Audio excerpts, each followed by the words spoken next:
Hey folks, what's going on? It's Thursday. It's the 2nd of December already. Here we go. We're at the end of the year. The year flown by. I don't know about y'all, but my perception of time is not like it was maybe even 10 years ago.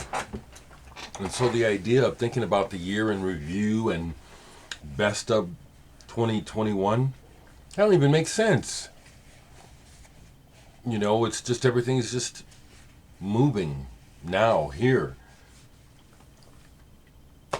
Review the year? Shit, I don't know. Not me. So, I'm just ripping, okay? Like I told you, I don't plan these things too much. Now, this one is not planned.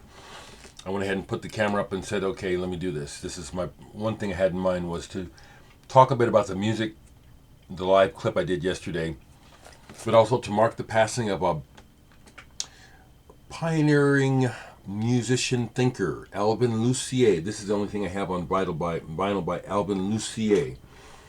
He just passed away at 91. And he's in the camp of people like John Cage, even Pierre Boulez, Luigi Nono. He did a lot of work early on, experimenting with making music with brain waves, sine wave, pure oscillation, sine waves. This piece right here, still in moving lines of silence in families of hyperbolas. You put it on and you hear these wavering tones. And if you fall into it, it's pretty psychedelic without drugs.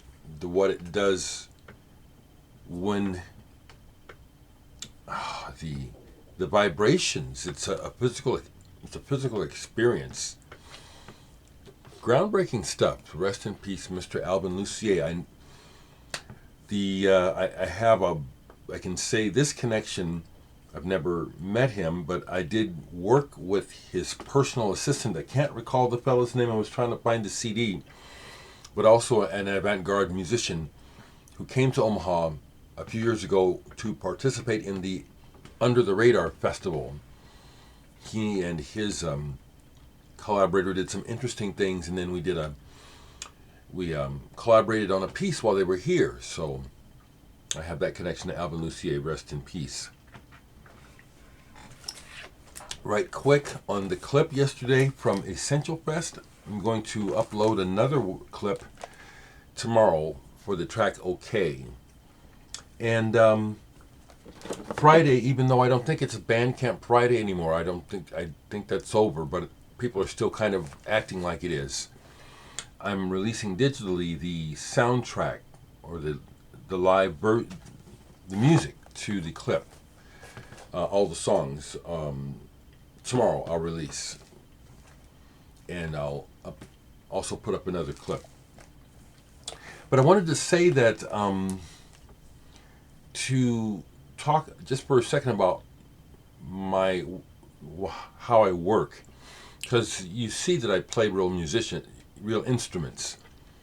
I can play several real instruments, but I write and mainly release music in the MIDI domain. And the reason is for me personally, it's fun. It's like a paint box, and it's also practical for me. If I were to try and realize these ideas of mine with real musicians, or myself playing everything in real time, which I have done and do sometimes, that's a lot of hard hours, and then getting other musicians to play the pieces the way I want to hear them. To do it right, I need to pay them. So, and then also, like I've said in the past, like Zappa, I am like Zappa in that one of the main things I want is I want to hear it back. I want to hear my idea. So MIDI for me is fantastic. I really like the sound that I'm getting.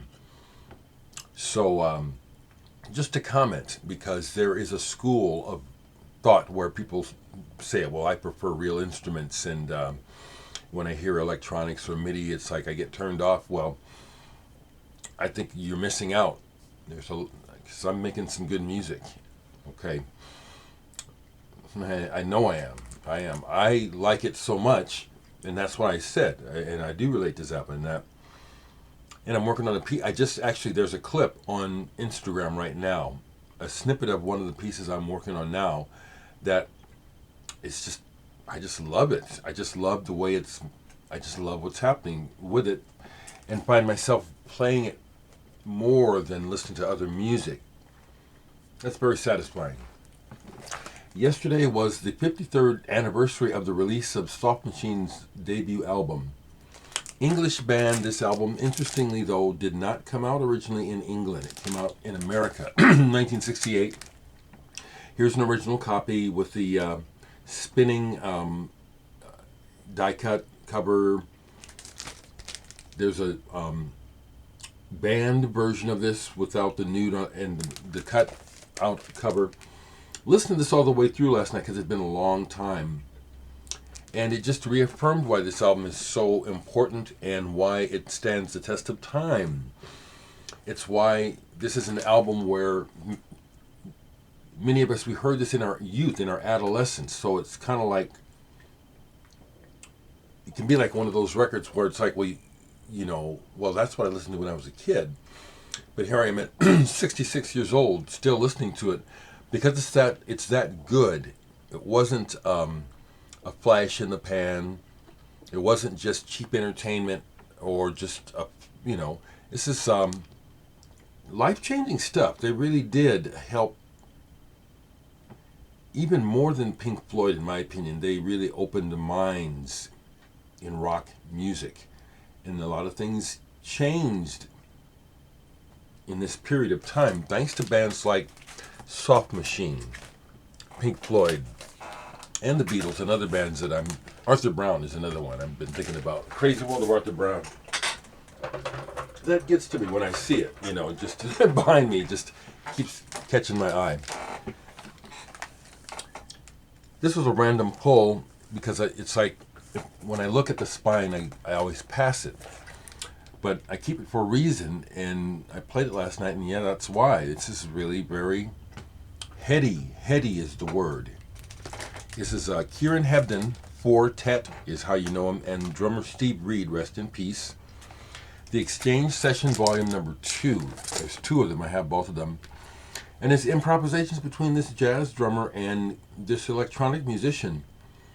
And they are not in a hurry to make anything happen. And that's really kind of what makes it cool, is that it just eventually settles into this sound world. It's like they get to a point where it's like, okay, we've settled camp now, and things are in motion. Life is happening. This is very, very, very good.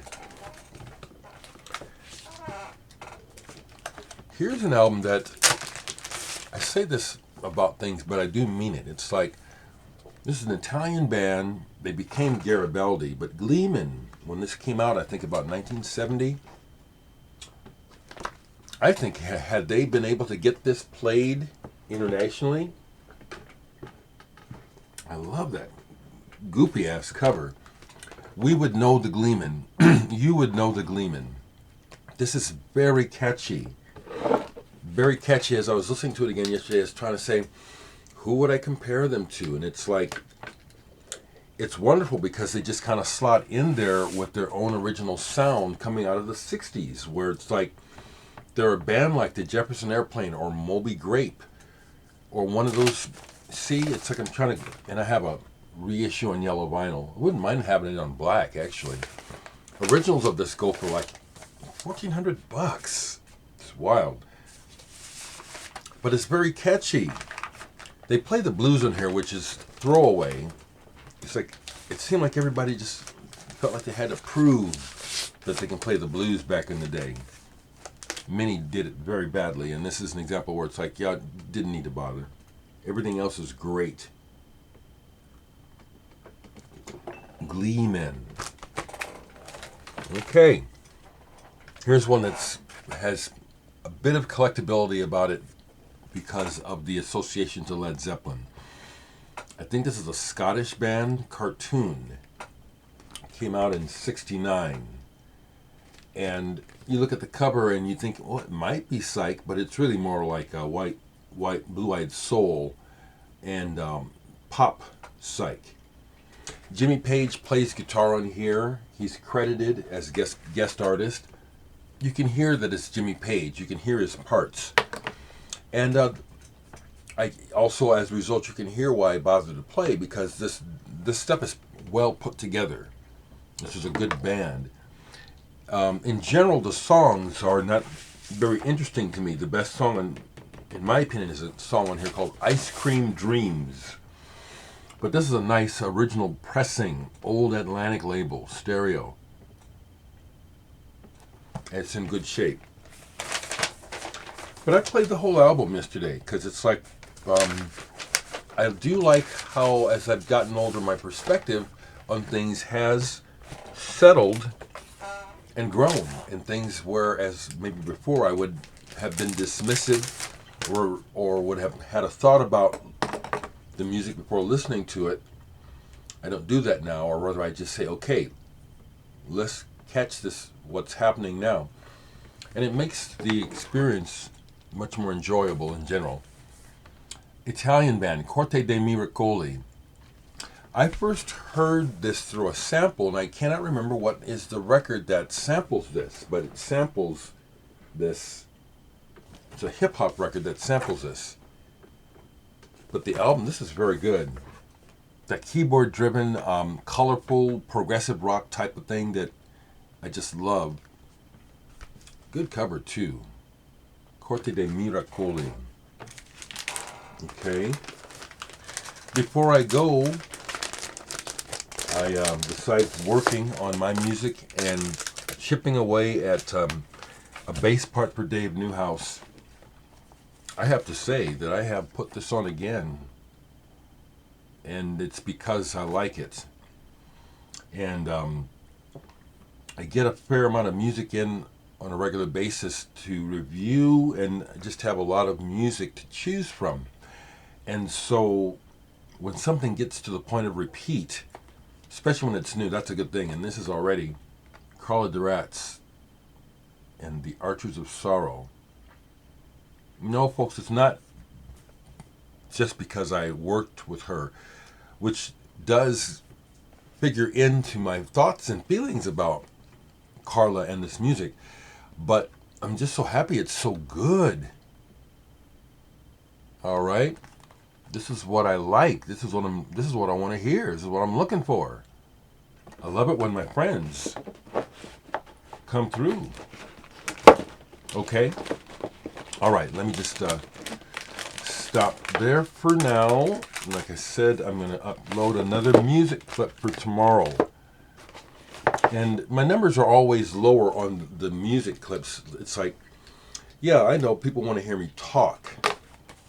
But I want to encourage you all. You're here, you got here because of music. So I encourage you folks who don't give me the time of day to listen to my music.